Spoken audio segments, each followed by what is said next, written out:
안녕하세요. 즐거운 순간의 박대순입니다. 오늘부터는 경제경영에서 캐나다 책을 리뷰하도록 하겠습니다. 전에도 말씀드렸지만 이걸 포함할까 말까 생각을 하다가 일단 한국과 다른 나라는 어떻게 차이가 있는지, 그리고 대부분 공무원들이 정책 결정을 할 때 벤치마킹을 하거든요. 그래서 해외 사례를 많이 찾습니다. 그런 측면에서 알아두는 게 좋을 것 같기도 하고, 또 하나는 제가 여행을 다녀보니까 여러 나라가 다른 점이 분명히 있죠. 그것이 여행의 목적이기도 한데, 또 다니다 보면 공통적인 게 다 있습니다.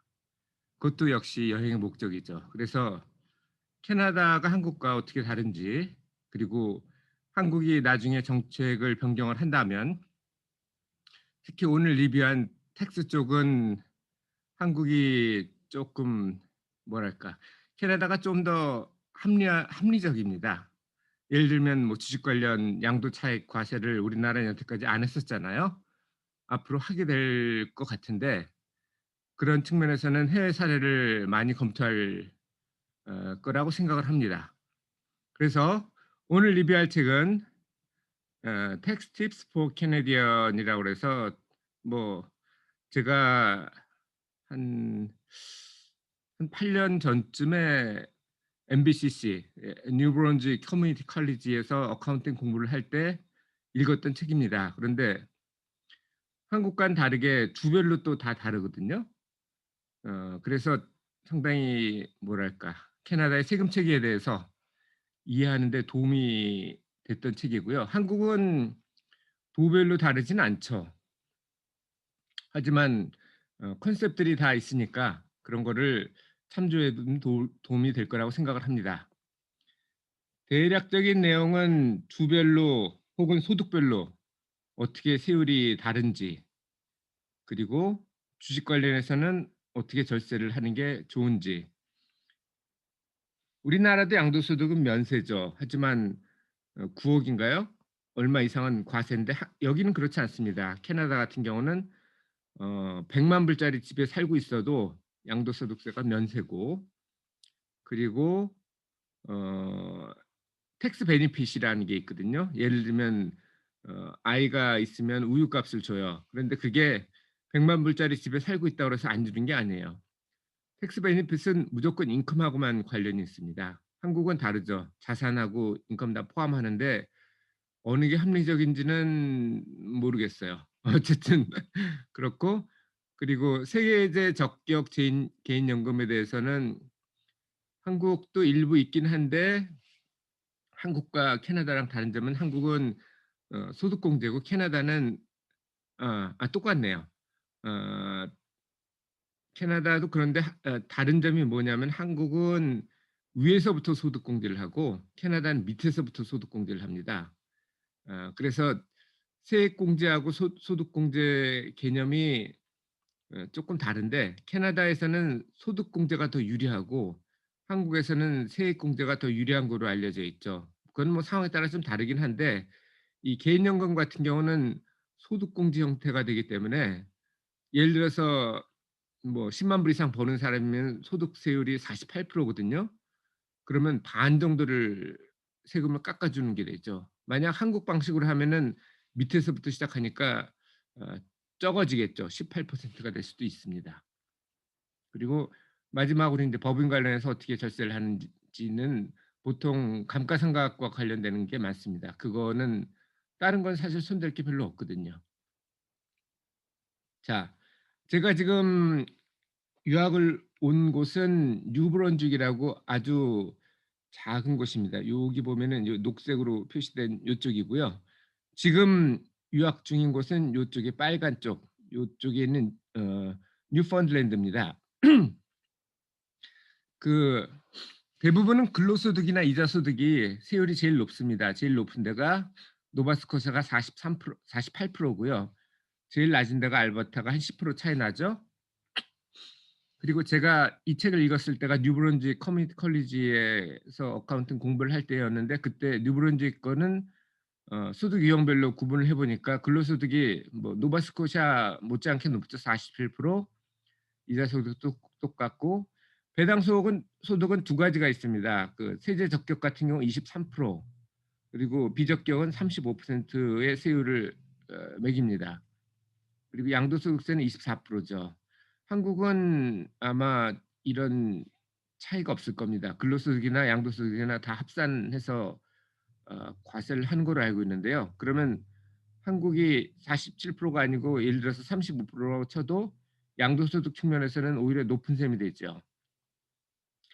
그리고 캐나다 전체 10개 주와 3개의 테리토리가 있는데요.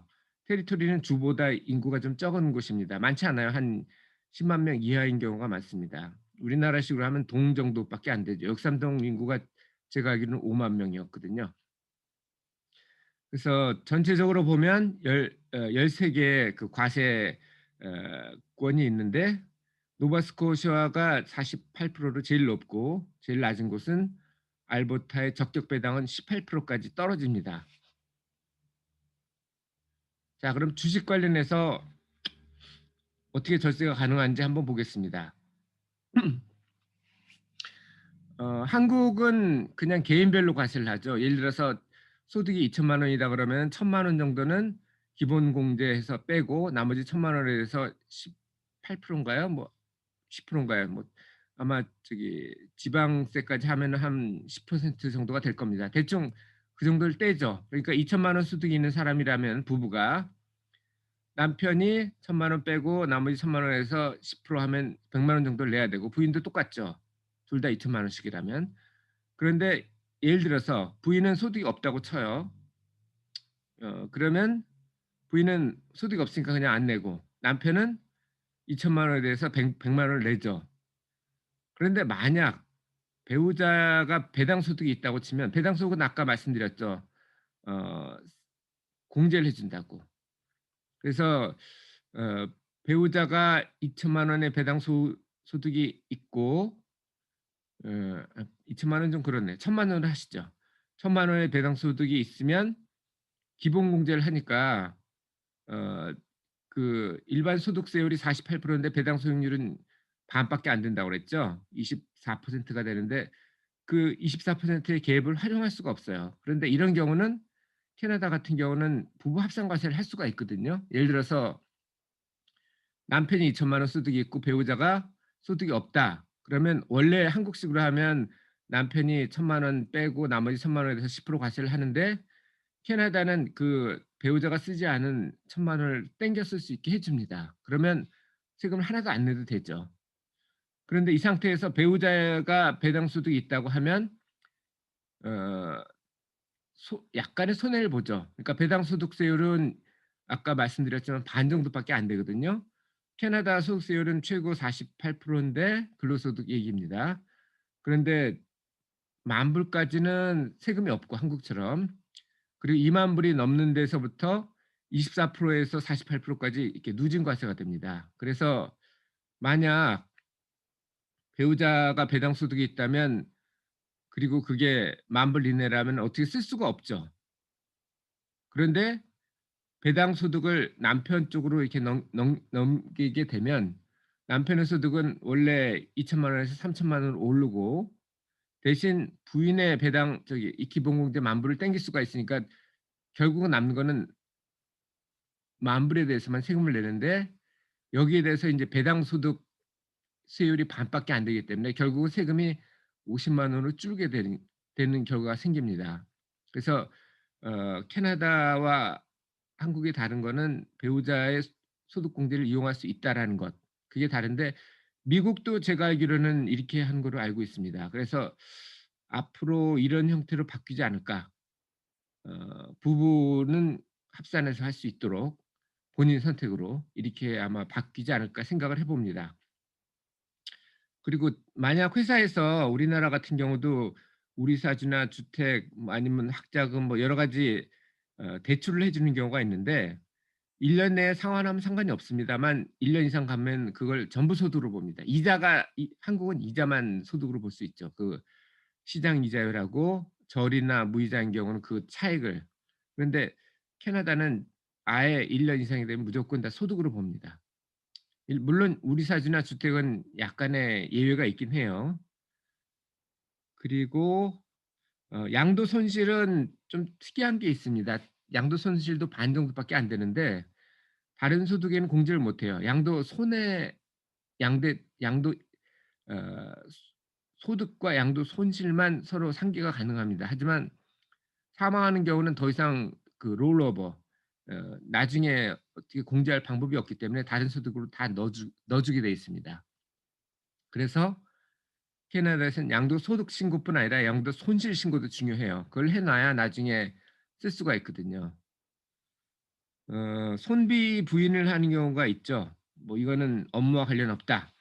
그런 경우가 있는데 캐나다 같은 경우는 90일 이내 이의 신청을 하게 돼 있어요. 이의 신청을 90일 내에 안 하면은 그냥 손비 부인에 대해서 그냥 한 것이 되고, 신청을 하게 되면은 판 재판까지 가면 판례는 이게 개인 취미 생활이 아니면 거의 다 인정하는 형태로 나온다고 합니다. 한국도 어떤 조세에 대해서 이의 신청하는 거에 대해서는 불이익이 없다고 들었습니다. 그렇다면은 약간의 이유가 있다면, 뭐 전혀 이유가 없다면 그냥 놔두는 게 맞고요. 약간 다른 생각을 가지고 있다면 이의 신청을 해서 구제를 받는 것도 방법일 것 같습니다. 그리고 양도소득과는 달리 사업소득이나 손실, 그리고 비적격주, 예를 들어서 뭐 요즘 얘기하는 1인 주주 회사 이런 경우가 있죠. 그런 경우도 매도하면은 다른 소득공제에도 활용을 해 줍니다. 그러니까 한국 같은 경우는 종합소득에 모든 걸 다 포함하고 별도로 빼내는 게 퇴직소득하고 양도소득만 별도로 빼내죠. 물론 이자소득이나 배당소득도 2 천만 원인가 1,000만 원 이하인 경우는 분리과세해서 실질적으로는 따로 4 가지로 이렇게 나누는데, 캐나다 같은 경우는 그렇지 않습니다. 전부 합산과세를 하는데 다만 양도 손실은 양도 소 수익에만 어 공제를 하게 돼 있고, 대신 과세율도 거기는 반만 과표로 잡습니다. 그래서 반이 되는 거죠, 세율이. 실제 세율은 똑같습니다.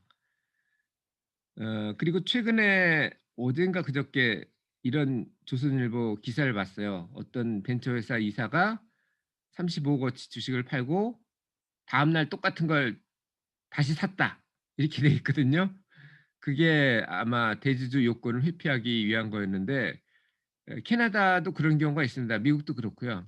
그래서 같은 주식을 샀다가 30일 이내에 사면 그거는 안 팔고 그대로 갖고 있는 거로 봅니다.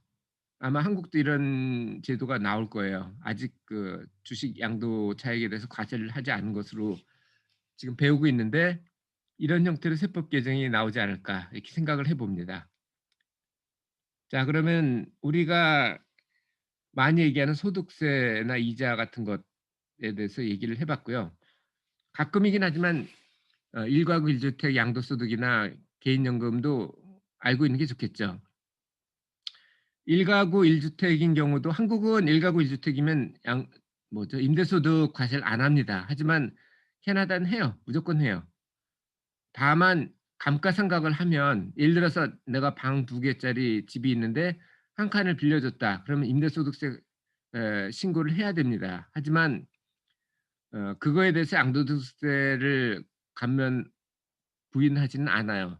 다만 내가 방이 2 개인데 하나를 세를 줬고 뭐 월세를 받은 게 10,000불인데 그중에 이것저것 돈이 들어갈 수가 있겠죠. 예를 들면 뭐 전기료라든지 아니면 수리비 이런 거의 반 정도는 그쪽에 넘기는 게 맞는데, 감가상각도 반을 하는 경우가 있거든요. 해도 됩니다.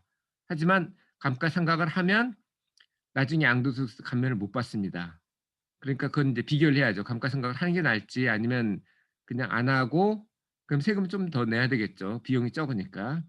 나중에 양도소득 감면을 받을 것인지 그거를 해야 되고, 그리고 양도소득세에서 1 주택은 하나를 고르게 돼 있거든요. 그런데 어 한 주택을 팔았을 때는 2 개를 갖다 고를 수가 있습니다. 그래서 두 번째 주택도 일부는 1 년치는 비과세를 받을 수 있습니다. 한국도 1 가구 2 주택 일시적으로 2 년인가 3 년까지는 면세를 해 주죠.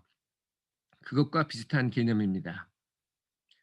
그리고 세대 적격 개인연금은 저소득 연도 인출이 유리합니다. 이거는 왜냐하면은 세대 적격 개인연금에 돈을 넣으면 그만큼 소득이 없는 거로 봐집니다. 그래서 아까도 말씀드렸지만 48% 세율인 사람이 만불을 했다. 물론 뭐 만불을 할 수 있는 건 아니고 18%가 가능합니다. 그러니까 10만 불짜리 소득이라면은 18,000 불까지 가능한데, 예를 들어서 그중에 만 불을 했다고 치면 만 불이 소득이 적은 거로, 그러니까 9만 불로 봐주기 때문에 실질적으로는 세금이 4,800 불이 주는 겁니다. 그래서, 그런데 이걸 나중에 찾으면, 예를 들어서 그다음 해 내가 소득이 없어요. 그러니까 해고를 당했어요. 예를 들어서 아니면 은퇴를 했거나, 그러면 만 불을 찾습니다. 그럼 그걸 소득으로 보는 거예요. 그러니까 세대 적격 개인연금은 소득을 평생으로 이렇게 나눠주는 효과가 있습니다. 그래서 소득이 많을 때는 연금을 넣고 소득이 없거나 적을 때 연금을 찾고, 이런 형태로 하면 세금을 줄일 수 있습니다. 예를 들어서 10만 불이었다가 만 불을 넣고 그다음에 소득이 없어서 만 불을 찾았다 그러면 첫 번째에 4,800 불을 세금을 절약할 수 있고, 두 번째에는 세금을 하나도 안 냅니다. 왜냐하면 만 불까지는 기본 공제가 되니까. 그래서 저소득 연도에 인출하는 게 유리하고요. 그리고 인출할 때 항상 기본 공제를 합니다. 5천 불을 만약 인출을 했다 그러면 500 불을 떼게 돼 있어요. 나중에 세금 내야 되니까. 그런데 만 불을 찾아야 된다 그러면 만 불로 하면 이 20%, 그러니까 만 1,000 불을 떼게 됩니다. 그래서 그런 경우는 5천 불씩 두 번씩에 나누면 이익이 됩니다. 500 불씩 두 번을 하니까 1,000 불이 되니까 아까 했던 20%, 2,000 불에 대해서 소득을, 그러니까 원천 징수를 좀 적게 내게 되는 거죠. 물론 소득세는 똑같습니다. 하지만 돈이 지금 낼 거냐 1년 후에 낼 거냐는 좀 다르죠. 그리고 두 해 나눠서 인출하면 당연히 도움이 되겠죠. 금액이 줄어들 테니까. 배우자가 소득이 적다면 저소득 배우자가 인출하는 게 더 유리합니다. 왜냐하면 그 인출한 사람의 세율 소득에 추가가 되거든요. 그래서 소득이 적으면 세율도 낮기 때문에 훨씬 더 유리하죠. 그리고 마지막은 법인 관련입니다. 법인 관련 이제 CCA라고 해서 캐피탈 코스트 얼라원스라는 게 있거든요. 우리나라식으로 하면 감가상각인데 한국과는 달리 정액법은 인정하지 않습니다. 정률법만 인정하고요. 서태는 절반만 상각하게 돼 있어요. 그래서 예를 들어서 만 불짜리 새로 샀다 그러면 5천 불에 대해서 정률법으로 계산을 하게 돼 있고요. 나머지는 작년에 산 거는 그대로 똑같이 합니다. 그리고 이게 만약 세금이 낼 게 없다 그러면 굳이 감가상각할 필요가 없겠죠. 그래서 어 안 해도 되고, 대신 다음에 할 수 있긴 한데 누진해서 하지는 못합니다. 그러니까 1 년에 할 수 있는 금액이 한도가 있어요. 그게 CCA 클래스에 정해져 있습니다. 건물 같은 경우 클래스 1 이라고 돼 있는데요. 4%씩 하게 돼 있죠, 매년. 그런데 어 취득했다가 팔게 되면 처분 이익이나 처분 손실이 발생하는데, 그건 클래스 잔액이 있으면 발생하지가 않습니다. 그래서 만약 취득한 건물이 5만 불 이상이면 클래스를 별도로 설정을 해야 합니다. 그래야 국세청에서 세금 걷는데 불리함이 없겠죠. 우리는 계속 갖고 가는 게 유리하죠. 왜냐하면 100만 불짜리 건물이 있다 하더라도 5만 불짜리 하나 사고 팔아버리면 클래스 잔액이 남으니까 세금 낼 게 없죠. 그러니까 처분 이익이나 손실, 대부분은 처분 이익이 나겠죠, 부동산이니까. 아닌 경우도 있습니다만 어쨌든 대부분은 그렇죠. 그래서 이거는 법에 그렇게 정해져 있습니다. 아마 한국도 이런 형태로 바뀔 가능성이 높지 않나 싶고요. 그리고 처분액이 취득원가 이상인 경우가 있죠. 그런 경우는 이제 나눕니다. 일부는 양도소득으로 하고 일부는 사업소득으로 합니다. 그러니까 차액 중에 취득원가 이상인 경우, 이런 경우는 차라든지 뭐 가구, 기계 같은 경우 이런 경우가 거의 없겠죠. 부동산 이런 경우가 있을 수 있는데, 이런 경우가 없으면 그냥 사업소득으로 하면 되고 감가상각하고 남으니까 장부 가치보다 높을 수는 있겠죠. 하지만 그 차액은 취득원가와 처분액 사이의 차이는 반만 양도소득으로 잡고, 그리고 취득원가가 인제 어 장부가치만큼 이렇게 매년 감가상각하니까 떨어지죠. 그래서 취득원가와 장부가치 사이는 처분이익 혹은 손실로 봅니다. 그렇게 사업소득을 보게 되어 있습니다. 이 세율이 2배가 되니까 차이는 상당히 심각하게 되게 되겠죠. 자, 오늘 캐나다 세금에 대해서 배워보니까 어떤 것이 비슷하고 어떤 것이 다른지 알 수 있겠죠. 비슷한 거는 뭐 세계 전체적으로 뭐 미국도 비슷한 걸로 알고 있습니다만 그대로 갈 가능성이 높고, 차이가 나는 거면은 캐나다의 국세청에서 하는 방법을 한국 국세청에서 따라할 가능성이 높습니다. 그래서 그에 대해서 아는 것도 도움이 되지 않을까 생각해 봤습니다. 자, 오늘도 즐거운 순간의 박대선이었고요. 이쪽 여행을 많이 다녀보셨나요? 저는 여행을 많이 다녀봤습니다. 그래서 느끼는 것은 항상 '사람 사는 곳은 다 똑같다.' 이런 게 있고, 또 '문화는 또 다 다르다.' 이런 게 있습니다. 예를 들어서 먹는 것, 가족 관계 이런 거는 다 비슷하고요. 즐기는 방법은 쪼끔씩 다릅니다. 세금도 아마 그렇지 않을까 생각을 해 봤던 게 오늘 리뷰한 내용이었습니다. 다음에도 계속 캐나다에 관련된 건데요. 비슷한 걸 할 겁니다. 텍스에 대해서도 할 거고 부동산에 대해서도 할 겁니다. 제가 그나마 좀 한국에 대해서 잘 아는 게 그런 쪽이기 때문에 캐나다도 그렇게 하려고 합니다. 사실 뭐 텍스는 잘하는 건 아닌데요. 어 제가 어카운팅 공부를 하다 보니까 읽게 됐던 게 그 이유 중에 하나였습니다. 그럼 오늘도 즐거운 순간의 박대선이었습니다. 감사합니다.